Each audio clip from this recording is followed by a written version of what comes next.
In this tutorial we'll learn about swing or shuffle rhythm and how it works. People who play classical music would never see swing rhythm.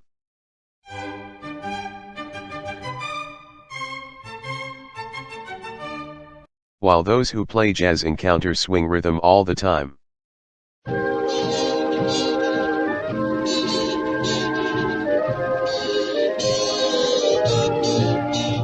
So what exactly is swing rhythm? Normally when you come across eighth notes, you'd play them evenly for half a beat each.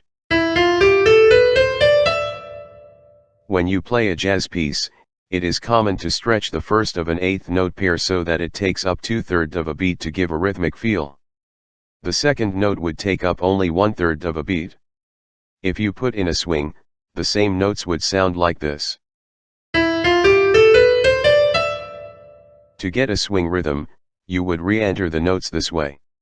But if you have a page full of eighth notes, it's too time-consuming to change them so that they'd play as a swing. The shorthand way would be to put the text swing on top of the staff. You can include a reference beside it for people who play classical music to remind them to play the first of every eighth note pair longer. In brief, swing rhythm refers to stretching the first of a pair of eighth notes to sound twice as long when playing a piece of jazz music. In a swing rhythm, the first in a pair of eighth notes needs to start on the beat. Here the pair of eighth notes wouldn't be played as a swing since the first eighth note does not start on the first or the second beat. An eighth rest in a measure is included in a swing rhythm if it's paired with an eighth note and one of them starts on the beat. Here you'd hold the rest for 2/3 of a beat and play the note after for 1/3 of a beat. This is what it'd sound like. Here is an interesting example. The two measures are notated slightly different. When you play the measures one after another, they'd sound exactly the same. Suppose we put a swing on top, would the two measures still sound the same? If we do a playback in Muse score, they do sound exactly the same.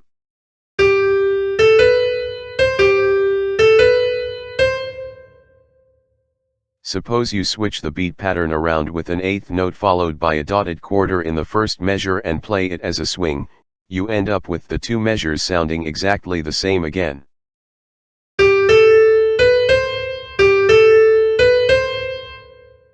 The examples used so far are in common time where we count in 4.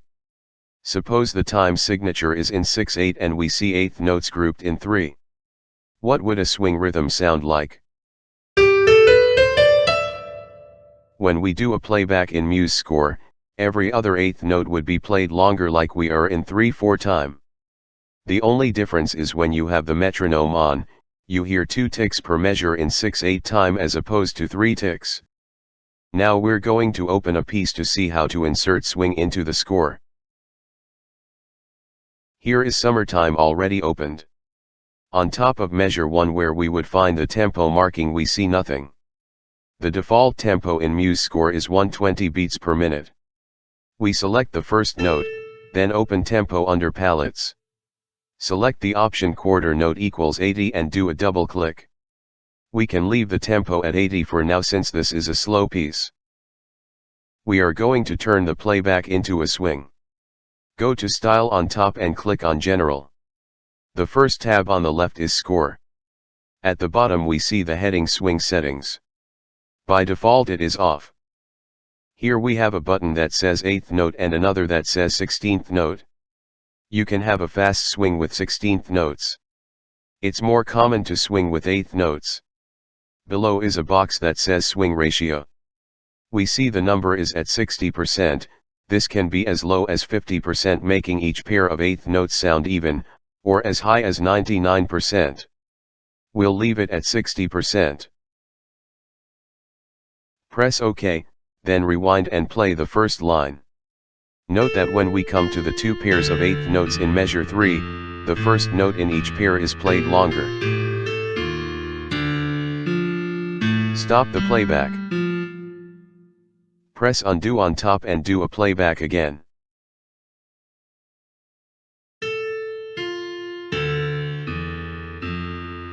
We hear that the same 8th notes are played in a straightforward way and don't sound as interesting. Stop the playback. Press Redo to keep the changes. Press the disk icon to do a quick backup. So far we changed the playback of this piece to swing, but there is nothing in the score to indicate that it should be played this way. If you know the piece well or listened to a recording before, you'd know it sounds better as a swing.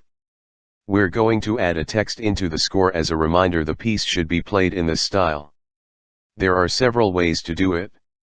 If you watched the tutorial on tempo and dynamics, you'd know that you can type over the tempo marking. Highlight the tempo and type slow swing over it.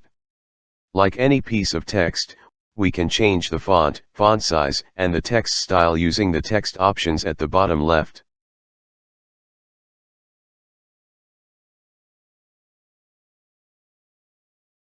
The number 80 for the beats per minute is gone. At the bottom of the inspector panel we see the heading tempo marking. Uncheck the box that says follow text and make sure the tempo is at 80. When you're done, click anywhere on the white space to turn off text editing. This is an acceptable way of indicating a swing rhythm in a score. Note that swing is a style of playing. The text swing where you find the tempo marking has nothing to do with the tempo. You should put in a tempo indication if you want a piece to play back at a certain speed. You may come across slow, moderate, fast or bright in front of swing, which suggests the speed of a piece. Like allegro, moderato, or adagio, it does not indicate the exact number of beats per minute. Different pieces sound better at different tempos. Next we look at the text options for inserting a swing rhythm. Press undo a few times until the tempo marking is showing. Click on text under palettes.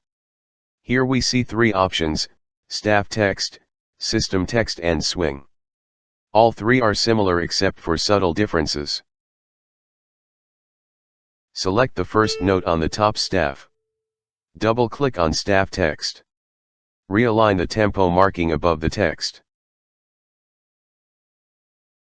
Double-click on the text to get into edit mode. Highlight the text and type slow swing over it like before. Change the text style. Click on the white space to turn editing off. Move the pointer over the text. Do a right-click or Control-right-click on a Mac and select Staff Text Properties from the menu. The last tab on top is Swing Settings. And the options are identical to the menu under Style and General we opened a few minutes ago. On top of the menu next to Swing Settings is a box that is unchecked and options below that are faded out. The settings we see are eighth notes at 60% as before. If we wish to change the swing settings anywhere in the music, we can check the box and make the necessary changes. We'll leave the settings as is. Press Cancel to close the menu. Suppose you want to turn swing rhythm off for the bottom staff, you click on the first rest. Double-click on staff text. Then change the text to no swing.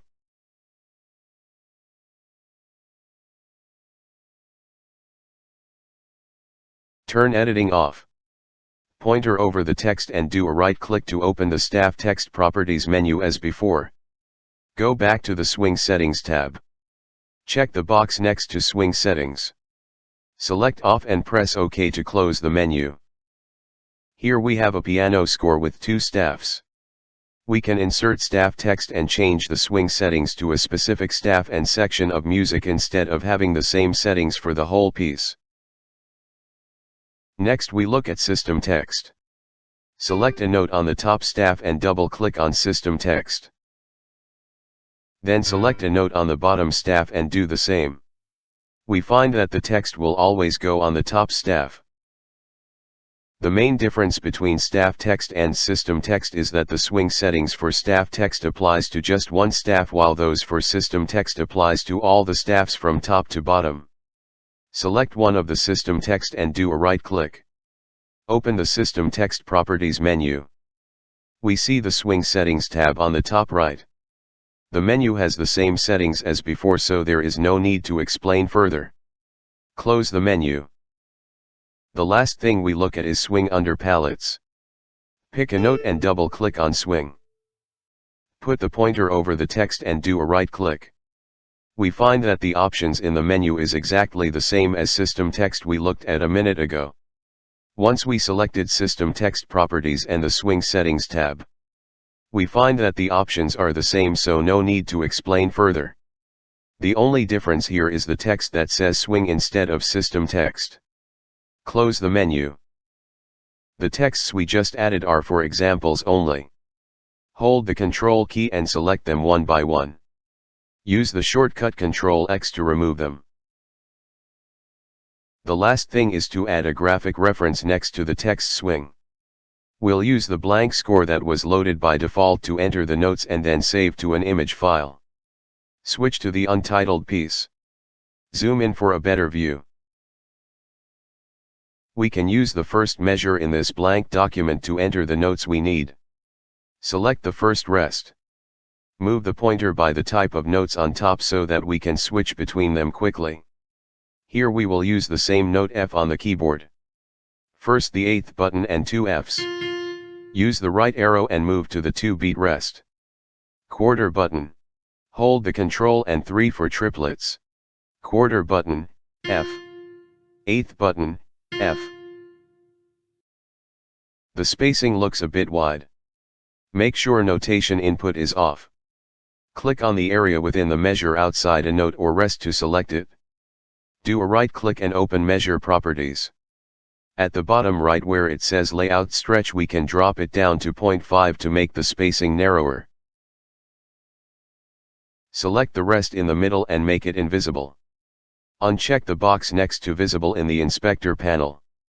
Do a Ctrl T to activate text input above the rest. Enter an equal sign. Turn text input off and move the sign down to roughly the middle. Select the measure. Do a right click and open the Staff Properties menu. Check the option Invisible Staff Lines. Click OK to close the menu. Turn the camera on. The selection box looks much bigger than what we need, so resize it. Move the box to just outside the top right of the symbols we want. Make sure the number 3 is within the box. Hold the bottom left square. Drag it around to cover the area we want, leaving as little slack as possible. Move the pointer over the selection box and do a right click. Select Print Mode to save the image and enter a file name. Don't use Save as Screen mode.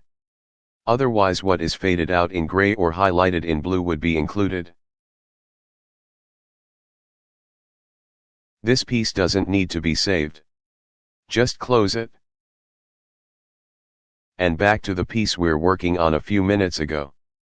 Next we'll import the image file into the score. We see a dotted blue frame around the title.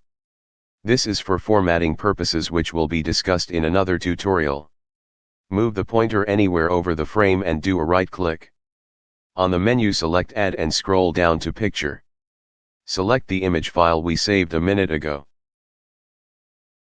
Double-click on the image to get into edit mode. Use one of the squares to resize the image. Then move it to the right place. Close the score and save. Bye for now and thank you for watching.